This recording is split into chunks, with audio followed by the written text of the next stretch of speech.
am Bill O'Reilly, author of Confronting Evil, host of the new weekly podcast, We'll Do It Live. I got a very good chuckle about the name of the new podcast, Bill. Absolutely love it. Congratulations. I subscribe. Everybody else should too.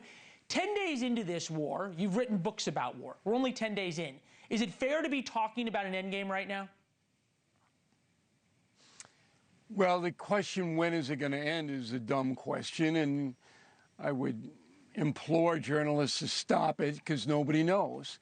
So why are you asking a question that has no answer? It's just wasting people's time.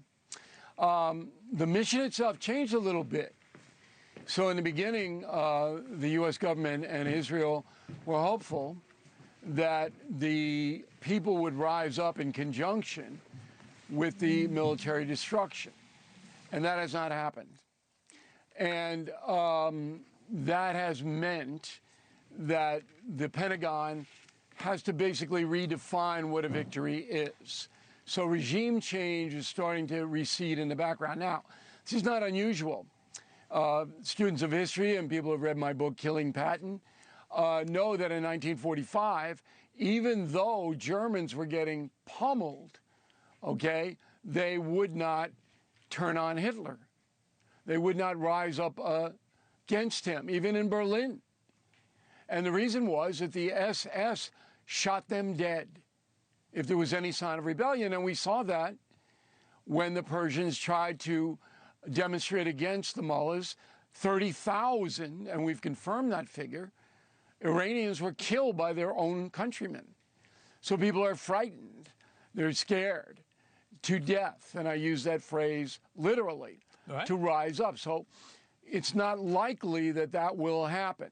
So therefore, the definition of victory in Iran for the USA and Israel is to destroy every bit, and I mean that literally, of military infrastructure, down to pistols, if they can do it.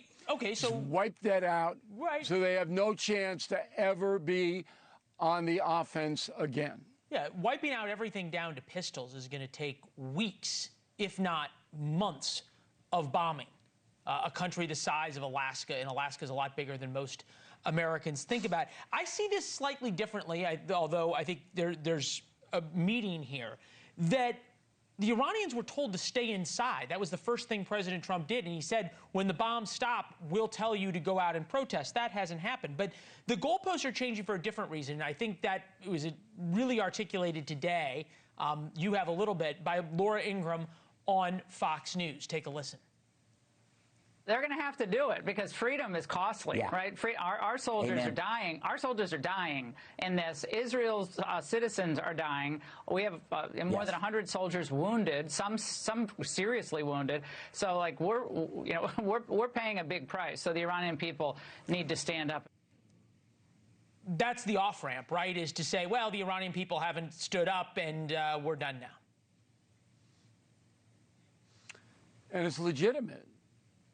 So, you know, we saw it in Afghanistan, we saw it in Iraq, that the Bush administration tried to make those countries into functioning democracies and failed.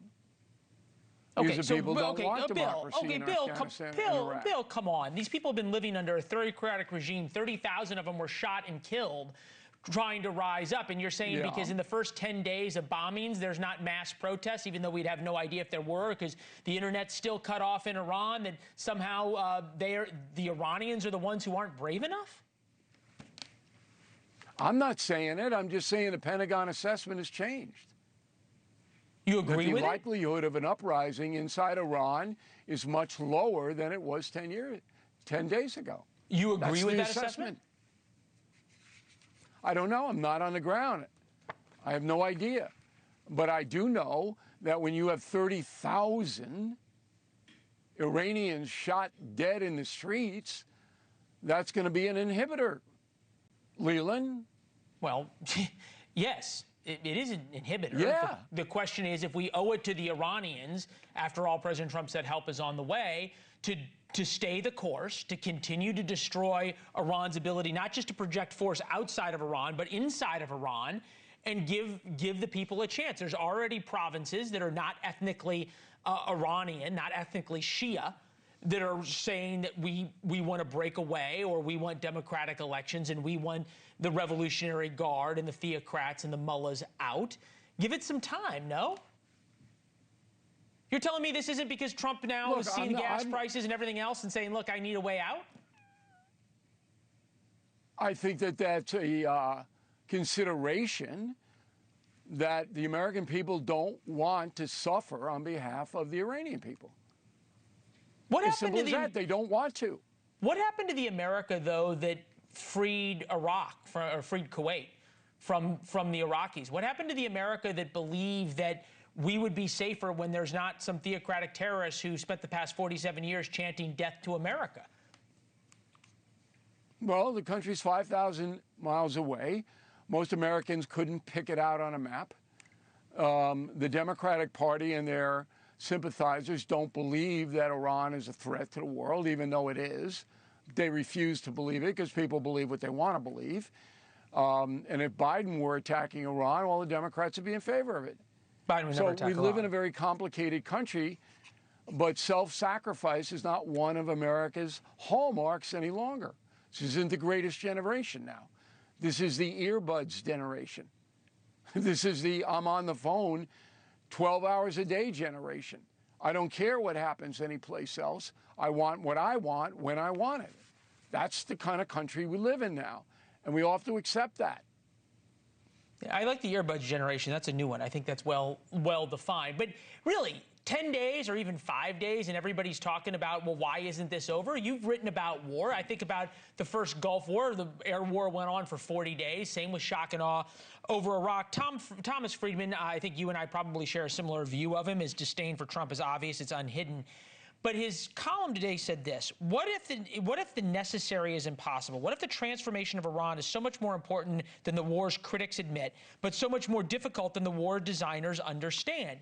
In that, if Donald Trump is out there saying it is worth trying to put on the ability or give the Iranians the ability for regime change, that is worth American lives. It's worth the American fight. It's not worth more than 10 days and 18 cents more in gas prices? To some Americans, it's not worth anything.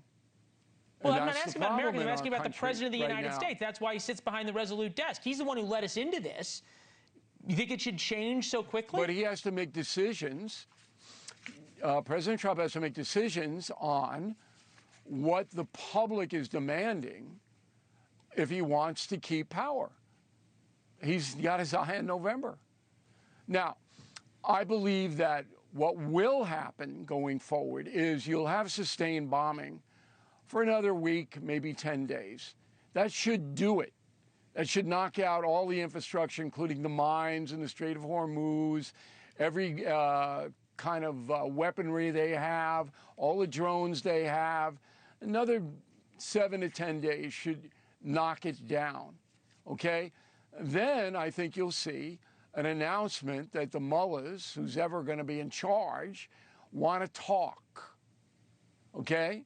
And then there'll be a meeting in Geneva, and there'll be some kind of capitulation on a part of Iran that Iran won't live up to, because they'll be so desperate they'll sign anything and they're not going to live up to it. And Trump will say, hey, we won. That's the likely scenario. Boy. The words unconditional surrender in the very beginning, I thought, meant something, because I think President Trump understood what needed to happen in Iran. Here's Rand Paul talking about that. One of the things that's being said now is that we are going for unconditional surrender. That's what we went for with Japan, and of course Japan had attacked us. We lost 400,000 soldiers in World War II, and so we fought that to a conclusion of unconditional surrender. But it required 2 nuclear weapons. Are people prepared to have nuclear weapons demolish 1 or 2 cities in Iran? Okay, we can agree that that's silly straw man argument. Same thing the Democrats do. But Iran has a say in this. Would you let another president get away with saying, look, I'll decide when the unconditional surrender has happened, and there you go? Would I let them get away with it? Yeah, I if mean, this was that's what Nixon Obama and back in the Kissinger day. did in Vietnam. Right. I mean, everybody declares That's what victory. It's Nixon our job and Kissinger did in Vietnam. Right, and we all knew it was false. That's Doesn't what they Trump? did. Isn't that a risk? Isn't that a risk So, for Trump? look, the risk for Trump is that he loses in November. That's the risk. That all his power evaporates if this thing doesn't work out. And I think that there is a way to work it out without a regime change that doesn't seem to be happening. And the way is just to annihilate Iran's ability to cause trouble militarily. And I think that will happen. Don't we elect presidents, And though, that to put would be something... enough for... That would be enough for me as an American citizen. I would say worthwhile if that happens. All the nukes go, all the ballistic missiles go, all the capacity to wage offensive war goes. That, for me, is a win. Yeah, that is unquestionably a win if that happens. Bill O'Reilly, thank you very much. Good to see you, as always. On his website, Thanks for having me. We'll Do It Live. Great podcast coming up. Thank you for watching. Subscribe below and download our NewsNation app right now on your phone, and you will get fact-based, unbiased news for all Americans.